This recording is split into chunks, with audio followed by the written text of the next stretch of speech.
After Gary Kreep was elected to the San Diego Superior Court in June, he shot into the national spotlight for being a leader in the birther movement, a group of believers that think President Obama was born outside of the U.S. Now, a new article by my guest, CityBeat reporter Dave Maass, finds the judge has a history of controversial opinions. Dave, thanks for being here. Thank you. Now, back in the 90s, Gary Kreep was on the San Diego Human Relations Commission. What did you find out about his unusual religious take while he was on that commission? Well, he was initially appointed to this commission by a city council member who wasn't really into the whole commission's mission. And so Gary Kreep came on as this individual who was supposed to stick up for, Christians on there, people who didn't believe in LGBT rights. And he did. Oh, and he did, yes. He voted against most LGBT measures on there, and the community, the LGBT community, came out en masse to protest him, as did the sort of pro-life Christian fundamentalist groups. But he spent a lot of the time on the commission pushing for investigations into satanic crimes and into anti-Christian bias. But satanic crimes was one of the big things that he looked into after over 3 different meetings. We asked Gary Kreep to respond to your article. He said he had no comment at the time of this interview, but he did say he would read your article, so there's that. However, we did talk to him in June, and here's what he had to say about his qualifications. There's a lot of bigoted people out there, including San Diego County Bar Association, who Which said that you were not qualified. Yeah, but they did it on the basis that you can't be pro-life and you can't oppose same-sex marriage and be a judge.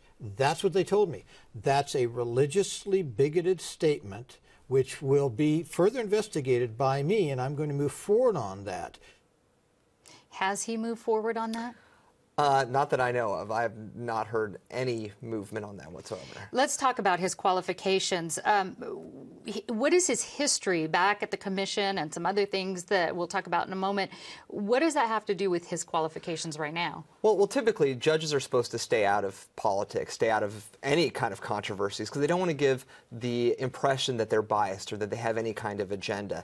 In this case, he has, got 40 years of having a very vocal agenda for the sort of far right side of the Republican Party. And so that maybe creates an impression, especially with issues related to, say, LGBT people who might be coming in front of his commission, or, anything that, sort of doesn't agree with his worldview. But more importantly, there's actually laws. There's a code of ethics that prohibits leadership in political organizations. That is correct. The California Code of Judicial Ethics says that judicial candidates and judges cannot hold leadership or any position in political organizations that advocate for the election of candidates in non-judicial elections. He has been involved in several over the years, many, and this whole last election cycle, he was involved with at least 3 or 4 that I could find. You spoke to him via email, I understand, for this article. What was his response when you said, hey, you're breaking this code of ethics? What did he say? Well, I asked him, how it jived, and he said, well,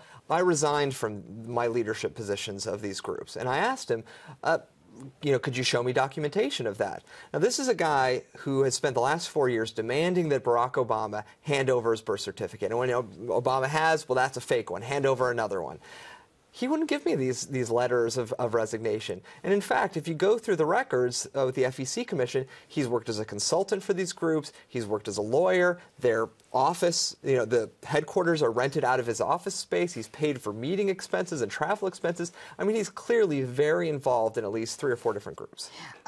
We're almost out of time, so before we have to end, I want to ask you if any of these allegations, and there was a wide variety, we've barely touched on them here, stick, and let's say he's even found to be unsatisfactory, biased, or he's broken some sort of code, what, if anything, can be done about it now that he's been elected? The easiest thing would be to run against him in 6 years. But you can file a complaint with the commission that looks at judicial standards. There's always a recall that you could do. The legislature can impeach a judge. And what about attorneys? They can maybe request not to have him? Yeah, they can file what's called papering. KPBS has discussed this quite a lot, where you don't want a judge, you file a piece of paper, you get a new judge, and you can do that sort of on a one-time basis per case. Okay, unfortunately, Dave Maass, reporter for San Diego CityBeat, we are out of time. Thank you. Thank you.